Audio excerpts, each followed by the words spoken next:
Days before the wedding, I heard my daughter's fiancé say, "Kissing that fat monster disgusts me." I immediately started digging into his past and discovered something far more horrifying than I imagined. That man was hiding a truly terrifying secret. If this story resonates with you, subscribe to the channel and share in the comments which city you're watching from. We'd love to know where our community is growing. I heard my daughter's fiancé say, "I feel sick every time I have to kiss that fat monster." When I confronted him, he pushed me to the ground and warned me to keep my mouth shut. Carolina didn't believe me. She believed him. She banned me from the wedding, convinced I was the problem. That night, alone in my study, I knew I couldn't let her marry a man who saw her only as a ticket to the family fortune. I started digging into his past and discovered something far more horrible than I imagined. What happened at the wedding left everyone in shock. Like if this story caught your attention, and leave a comment telling me what part of the world you're listening to this from. Every parent's love story deserves to be shared far and wide. The Los Rosales estate in Dallas was buzzing with excitement that warm April evening. Crystal chandeliers cast a golden glow over the elegant ballroom, where the wedding would take place tomorrow. White roses adorned every surface, creating the perfect backdrop for what should have been the happiest day of my daughter Carolina's life. I'm Eduardo Montenegro, president of Montenegro Real Estate. At 54, I'd built a real estate empire, but none of that mattered as much as the beautiful young woman leading the rehearsal with infectious enthusiasm. Carolina, my only daughter, my everything. Since my wife Margarita passed away 6 years ago, Carolina and I had grown even closer. She joined our family business as lead architect, and her innovative designs helped secure the most coveted downtown lots. But I knew she still struggled with confidence in her appearance. That's why seeing her so radiant with Diego Flores made my heart soar. He seemed perfect, 32 years old, ambitious, running his own development firm. The way he looked at her reminded me of how I used to look at Margarita. As the bridal party practiced, I stepped outside for some fresh air. The April breeze carried the scent of blooming magnolias, and I felt content. Tomorrow I'd walk my daughter down the aisle. That's when I heard voices coming from the garden pavilion hidden by towering oak trees. I recognized Diego's voice, but something was different, colder, more calculating. Curiosity drew me closer. I kept myself hidden behind the trunk of an ancient oak. "I can't believe you're really going through with this," a woman said. Sylvia Rios, someone Diego had introduced as a colleague. Diego's laugh was harsh. "Believe me, it's not easy. I feel sick every time I have to kiss that obese monster." My blood froze. But those downtown properties her dad owns are worth $20 million easily. Once I'm married to Carolina, I'll have access to everything. The land deals, the government contracts, the whole Montenegro network. I just need to survive the wedding night. Sylvia giggled foolishly. "You're terrible. What she finds out?" "She won't. She's so desperate to be loved, so insecure about her looks. She'll believe anything I tell her. Besides, her old man adores me. I got them both eating out of my hand." The world tilted. My hands trembled as I gripped the oak's bark. My knees threatened to buckle. This couldn't be happening. Not to Carolina. Not to my little girl who used to climb onto my lap when kids called her names, who trusted with her whole heart. Images flooded my mind. Carolina, at 8 years old, crying because classmates teased her about her weight. Carolina, at 16, refusing to go to prom because she thought she was ugly. Carolina last month glowing as she showed me her wedding dress, saying, "Dad, I never thought someone could love me the way Diego does." My chest tightened with pure, protective rage. This monster was using my daughter's insecurities against her, manipulating her love to steal everything my family had built for generations. I stood trembling in the shadows as they continued their vile conversation, completely unaware that Carolina's father was listening to every poisonous word. Something had to be done. I couldn't let this happen to my daughter. The rage burning in my chest made the decision for me. I couldn't stand there another second listening to this monster destroy my daughter's life. I stepped out from behind the oak tree and walked directly towards the pavilion. My footsteps on the stone announced my presence, and both Diego and Sylvia spun around, startled. Sylvia's face paled. "Oh my God," she whispered immediately, understanding I'd heard everything. She grabbed her purse and hurried past me, her heels clattering quickly as she fled towards the main building. Diego turned with that charming smile he'd used for months, but now I could see something different. Calculation behind his eyes, like a predator assessing a threat. "Eduardo, there you are," he said smoothly, extending his hand. "Sylvia and I were just discussing business opportunities." I looked at his hand, but didn't take it. "Business opportunities? Is that what you call it?" His smile faltered. "I'm not sure what you mean. Do you love my daughter, Diego?" "Of course I do. What kind of question is that?" He laughed, but sounded forced. "You're scaring me. I heard every word you just said." My hands clenched into fists. Every word about Carolina being an obese monster. About the 20 million in properties you plan to steal. The mask fell away completely. The charming smile vanished, replaced by something cold and dangerous. "You heard wrong, old man. I heard you say Carolina's so desperate and insecure she'll believe anything. That you've got us both eating out of your hand." Diego took a step closer. Now I could see the real man. Not the loving fiancé, but something predatory and cruel. "You didn't hear anything," he said, his voice dropping to a menacing whisper. "And even if you did, who's going to believe you? Carolina trusts me completely. One word from me about her paranoid father trying to sabotage her happiness, and she'll never speak to you again. She deserves to know the truth about what kind of man you really are, right?" Diego laughed humorlessly. "The truth is your daughter's lucky anyone wants to marry her. Look at her, Eduardo, really look at her. I'm doing her a favor." The words hit like physical blows. Before I could respond, Diego's hands were on my chest, shoving me backwards with surprising force. I stumbled. My foot caught on the edge of the stone path. The world tilted as I fell hard onto the gravel. My head hit a decorative planter with a sickening crack. Pain exploded through my skull. The night sky spun in dizzying circles as warm blood trickled down my face. Diego stood over me, straightening his tie with casual indifference. "Here's a free tip, old man. Stay out of my business. Carolina and I are getting married tomorrow, and there's nothing you can do to stop it." He leaned closer. "If you try to interfere, if you say one word to her about this conversation, I'll make sure she knows exactly what a controlling, manipulative father she has." His voice dropped to a bare whisper. "No one will believe you anyway. I'm a successful young entrepreneur who swept her off her feet. You're just the bitter old dad who can't let go. Which story do you think Carolina will believe?" With that, he turned and walked away, leaving me bleeding and alone on the cold stone path. The sound of distant laughter from the rehearsal dinner drifted on the night air like a mockery of everything I thought I knew about my daughter's future.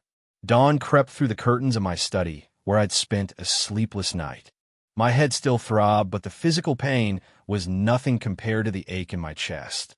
Every time I closed my eyes, I saw Carolina's disappointed face, but as the morning light grew stronger, so did my resolve.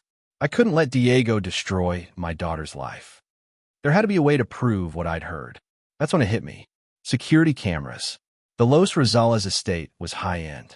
They had to have surveillance all over the property, including the gardens. If I was lucky, one might have captured Diego's conversation with Sylvia. I showered quickly, had 2 cups of coffee, and headed back to the venue. Wedding preparations were already underway. Florists arranging centerpieces, caterers setting tables. In hours, this place would celebrate what everyone thought was a fairy tale romance. Near the loading dock, I saw a uniformed security guard checking deliveries. "Excuse me, I'm Eduardo Montenegro. My daughter's getting married here today." The middle-aged guard looked up. "Congratulations, sir. I have an unusual request.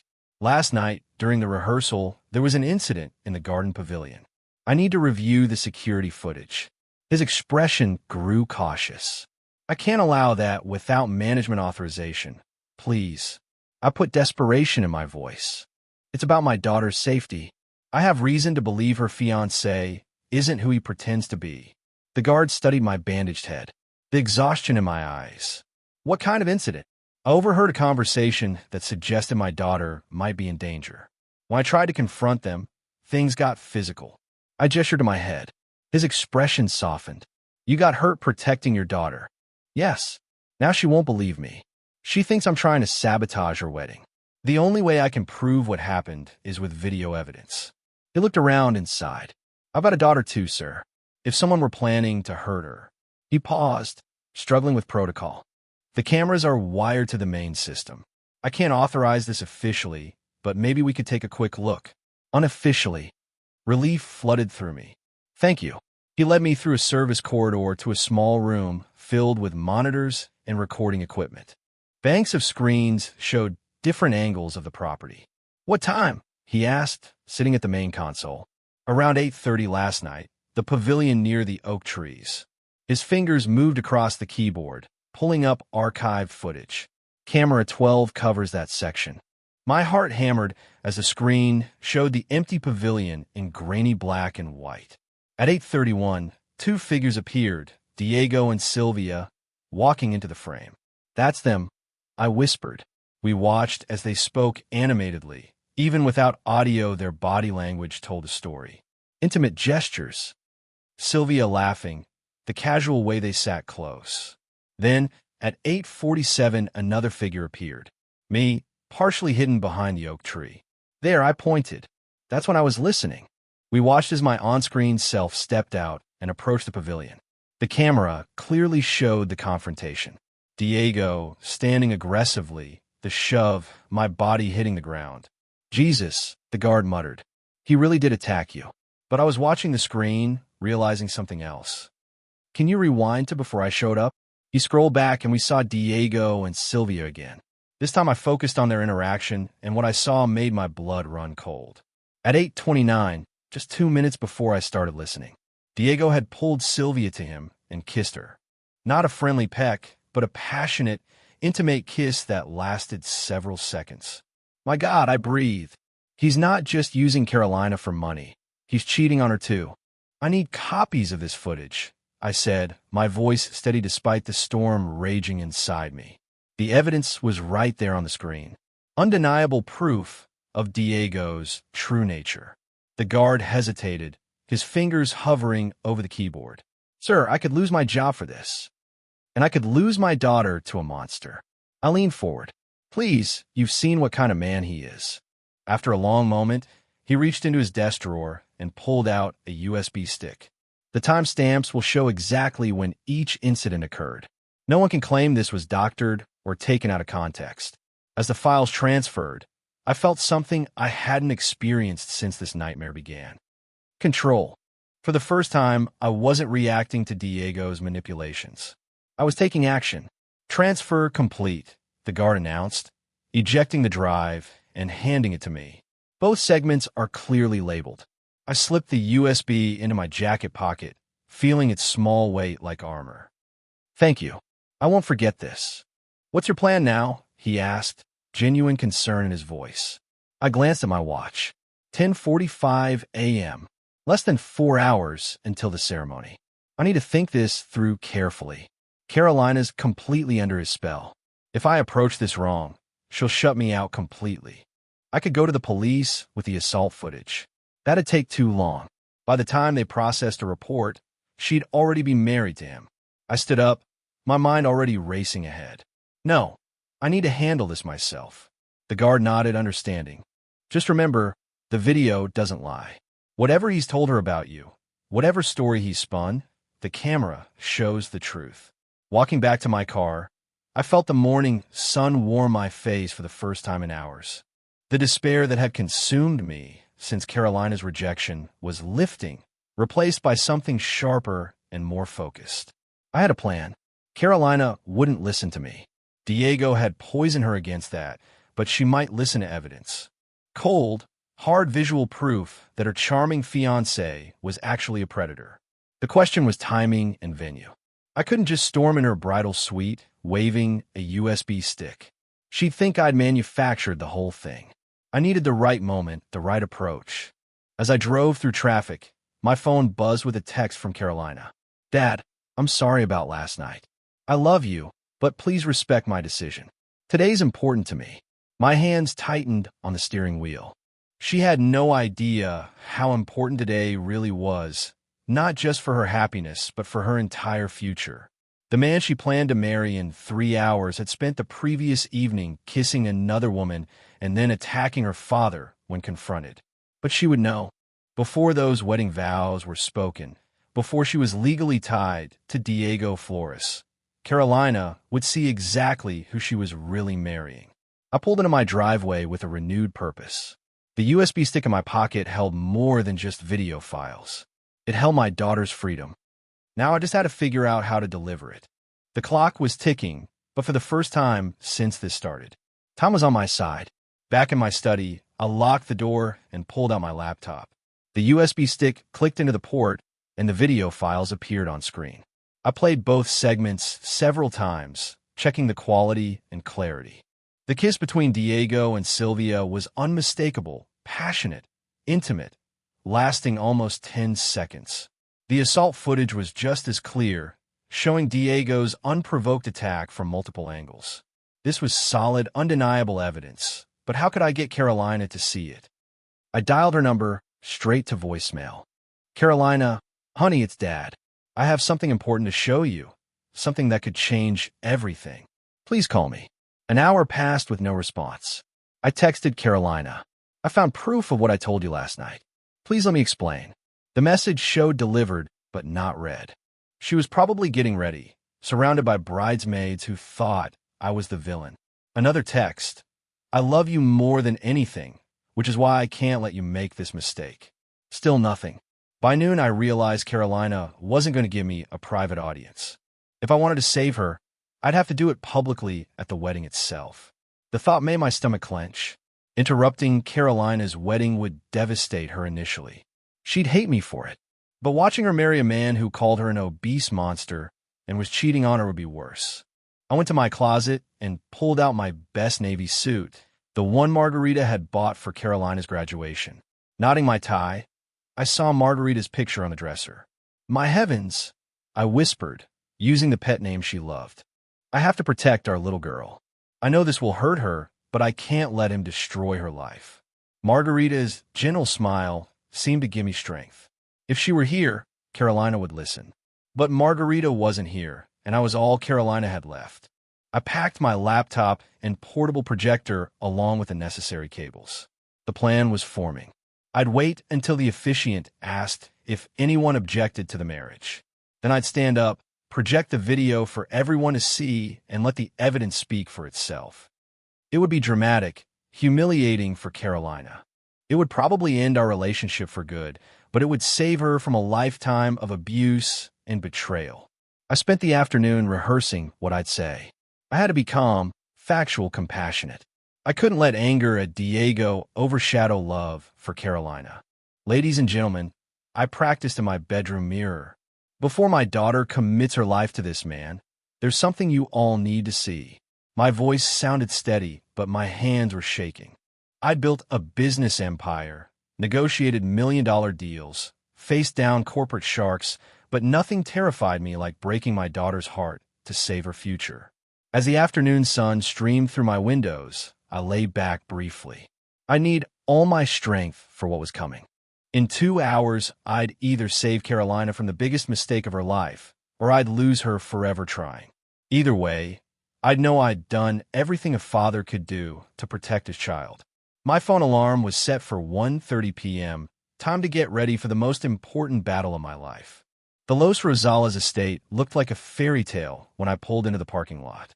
White ribbons adorned every lamppost, and guests in their finest attire flowed towards the entrance, chatting excitedly about the beautiful day. If only they knew the truth about the groom. I sat in my car, watching the procession. Many were family friends who'd watched Carolina grow up to celebrate what they believed was her happily ever after. Doubt crept in. What if I was wrong? What if destroying Carolina's wedding was the real crime? Then I remembered Diego's words.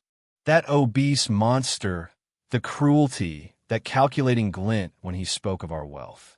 No, I wasn't wrong. I grabbed my computer bag and slipped in through the service entrance, avoiding the main flow of guests. The venue's ballroom was breathtaking. Hundreds of white roses, stained glass windows casting rainbow patterns across the silk aisle runner. I found a seat in the back row, hidden behind a marble pillar. From here, I could see everything while remaining inconspicuous. I plugged my computer into the venue's audiovisual system, as modern wedding venues are equipped for presentations. Guests continue to file in. I caught snippets. Carolina looks radiant. What a handsome couple. Eduardo must be so proud. If only they knew that proud father was preparing to destroy his daughter's wedding. The music changed, and I held my breath. Carolina appeared, absolutely stunning in flowing white silk, dark hair and soft waves under a delicate veil. She looked radiant, glowing with happiness. For a moment, seeing her so joyful, I almost lost my nerve. How could I shatter that joy? Then I saw Diego at the altar in his expensive tuxedo, the picture of devotion, but I knew what lay beneath that facade. As Carolina walked down the aisle, guests noticed me. That's Eduardo. I thought he wasn't coming. There was no family drama. Carolina's eyes met mine halfway down the aisle, her expression shifting from joy to confusion and then to anger. She stumbled slightly, realizing I was there despite her explicit request. Diego's head snapped towards me, his face paling. Even from this distance, I could see panic in his eyes. He knew why I was here. The ceremony proceeded despite the tension. The minister began the traditional words while I waited anxiously. Dearly beloved, we're gathered here today to witness the union of Carolina, Isabel Montenegro, and Diego, Santiago Flores. My finger hovered over the touchpad. Everything was ready. Video files queued up. Sound system connected. One click would project Diego's betrayal for everyone. Marriage isn't to be entered into lightly, but with reverence, with passion. Carolina beamed as she looked into Diego's eyes, unaware the man she was marrying had called her disgusting 24 hours ago. If there's anyone present who knows any lawful impediment why these two shouldn't be joined in matrimony, speak now or forever hold your peace. The moment had come. The ballroom fell silent. The traditional pause, usually just a formality. I stood up slowly, computer in hand, and every head turned towards me. I object. The silence that followed my declaration was deafening. 200 guests sat frozen in their seats, unsure if they heard correctly. Then whispers started to ripple through the crowd like wildfire. Did he just object? What's going on? Oh my God. Carolina's face went white, then crimson with rage. Dad, you promised you wouldn't come. Her voice broke with a mixture of humiliation and fury. How could you do this to me? Diego stepped protectively in front of Carolina, his charming mask slipping to reveal something desperate underneath. Eduardo, please don't do this. Whatever you think you know. I don't think anything, I said, my voice carrying clearly through the hall's acoustics. I know exactly what kind of man you are, Diego, and so should everyone else here. I clicked my computer, and the large venue screens flickered to life. Ladies and gentlemen, before my daughter commits her life to this man, there's something you all need to see. The first video began to play. The timestamp clearly showed yesterday, 8:29 p.m. Diego and Sylvia appeared on screen, sitting intimately close in the garden pavilion, even without being able to hear the audio clearly at first. Diego's voice soon echoed through the venue sound system. I feel sick every time I have to kiss that obese monster. But those downtown properties her dad owns are worth $20 million easily. I just need to survive the wedding night. Gasps erupted throughout the ballroom. Several women covered their mouths in shock. I heard someone say, "Oh my God, did he just call Carolina?" Carolina stared at the screen, her face a mask of disbelief. No, this isn't real. This can't be real. But the video continued. Sylvia's voice was crystal clear. You're terrible. What she finds out, she won't. She's so desperate to be loved, so insecure about her looks. She'll believe anything I tell her. The crowd's murmurs turned to open gasps of horror. I saw Carolina's bridesmaids exchanging stunned glances, her grandmother dabbing her eyes with a handkerchief. This is fake, Diego shouted, his composure completely shattered. He's doctored this somehow you can't believe? Wait, I said, clicking to the next segment. There's more. The second video began. Same location, same time stamp, but 2 minutes earlier. The crowd watched in stunned silence as Diego pulled Sylvia into a passionate kiss, their bodies pressed together with obvious familiarity. The kiss lasted 10 seconds that felt like an eternity. When they pulled apart, the video continued, showing me approaching them, and then Diego shoving me violently to the ground when I confronted him about his lies. That's enough. Diego lunged for my computer, but 2 groomsmen held him back. Carolina stood frozen at the altar, still in her beautiful white gown, tears streaming down her cheeks. Diego. Her voice was barely a whisper. Tell me this isn't real. Tell me you didn't say those things about me. Diego's face cycled through emotions. Panic, anger, calculation. Carolina, baby, you have to understand. Your father's been trying to break us up from the beginning. He's doctored this somehow. The timestamp's right there, I said quietly. The security camera footage from this venue, your own venue, Diego, asked the staff to verify it. The venue manager who'd been watching from the side stepped forward reluctantly. Sir, those are our security cameras. The footage appears to be authentic. Carolina's knees buckled. Her maid of honor caught her arm, but Carolina shook her off. She looked at Diego, her eyes filled with betrayal and pain. You call me a monster. You said I was disgusting. Carolina, please, you're just marrying me for money, for our properties. Her voice grew stronger, clearer. And you're cheating on me with Sylvia, and you attacked my father.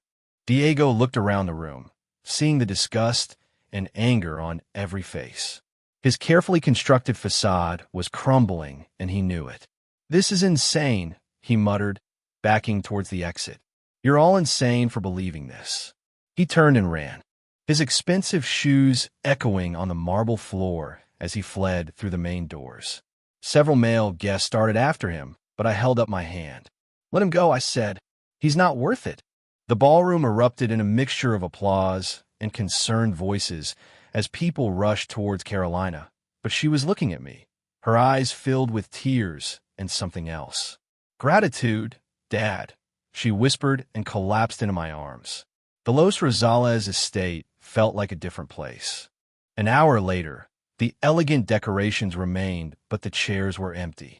The white roses wilting slightly in their arrangements.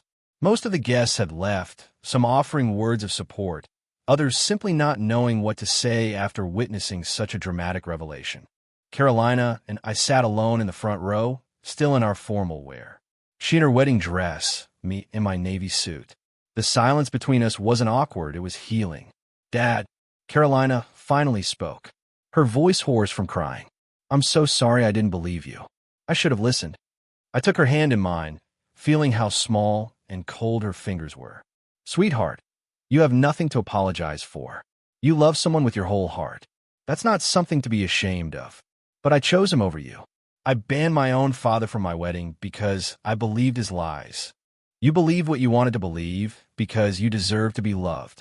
I said softly, that's human nature. That's what makes you beautiful. Your capacity to trust, to hope, to love completely. Carolina leaned her head on my shoulder, and for a moment she was 8 years old again, seeking comfort after a hard day at school. Mom would have seen right through him, wouldn't she? She whispered. I thought of Margarita. Her wisdom, her intuition about people. Your mother always said real love makes you feel more like yourself, not less. Diego made you doubt yourself, made you feel like you needed to change to be worthy of love. He did, Carolina admitted. I was always trying to be thinner, prettier, more successful. Anything to keep him interested. Real love doesn't require you to shrink to make room for someone else. We sat in silence as the late afternoon sun streamed through the stained glass windows, painting rainbow patterns across the empty altar where Carolina should have been married. What happens now, she asked. Now we go home. We get back to building Montenegro real estate together. We focus on the family we still have and the legacy we want to leave. Carolina sat up straight, and I could see something new in her eyes. Not just pain, but strength. I want to expand our residential projects. Build affordable housing for families who can't afford these fancy places. Make sure other people have safe, beautiful homes. Pride swelled in my chest. Even after being betrayed and humiliated, my daughter was thinking about helping others. That sounds like something your mother would have loved, I said. We gathered Carolina's things and walked out of the venue together. As we reached the parking lot, Carolina stopped and looked back at the mansion. I'm not going to let this make me bitter, she said with quiet determination. Diego was wrong about me, about us, about everything, but I learned something important today. What's that? That the people who really love you will fight for you, even when you don't want them to, even when it costs them everything. As we drove home together, I felt a peace I hadn't experienced in months. Diego and Sylvia had disappeared from Dallas. Apparently, their scheme had fallen apart without the Montenegro connection they'd been counting on. I heard through business contacts that Diego's company had filed for bankruptcy within weeks, but their fate no longer mattered to us. What mattered was the future Carolina and I were building together. Over the next few months, Montenegro Real Estate launched its most successful affordable housing initiative in the company's history. Carolina threw herself into the work with a passion I'd never seen before, designing beautiful, functional homes for young families and first-time buyers. She never married, but she found something more valuable. She found herself. The story I've shared with you today isn't just about exposing a liar or having a wedding. It's about the lengths a father will go to protect his child and the power of truth to set us free from people who'd use our love against us. And remember, real love doesn't ask you to become smaller. It helps you grow into who you were always meant to be. Looking back now, I blame myself for not seeing the warning signs sooner. As a father, I should have trusted my instincts from the beginning. But God works in mysterious ways, and maybe Carolina needed to experience this betrayal to truly understand the difference between manipulation and genuine love. The lesson I've learned from this terrible experience is profound. Real love never asks you to diminish yourself or question your worth. God blessed us with the ability to love deeply, but He also gave us wisdom to recognize when that love's being exploited. These stories of betrayal aren't just entertainment. They're warnings that can save lives and relationships. I've heard similar stories from parents and grandparents who've had to make impossible choices to protect their children. We grandparents and parents carry these burdens because God entrusted us with the sacred duty of protecting our families. Sometimes that protection comes at great personal cost, but it's a price we willingly pay. Carolina and I now share her story as one of many betrayal stories that need to be told. Too many people suffer in silence, believing they deserve less than their worth. These stories of sacrifice and protection remind us that family love endures all trials. God has blessed our family with healing and growth since that difficult day. Our bond's stronger now, built on truth instead of illusion. If this story resonated with you, please share it with someone who might need to hear it. Leave a comment below about your own experiences, and don't forget to subscribe to Carlos's Truth for more meaningful stories that inspire and educate. Your support helps us reach more families who need these important messages.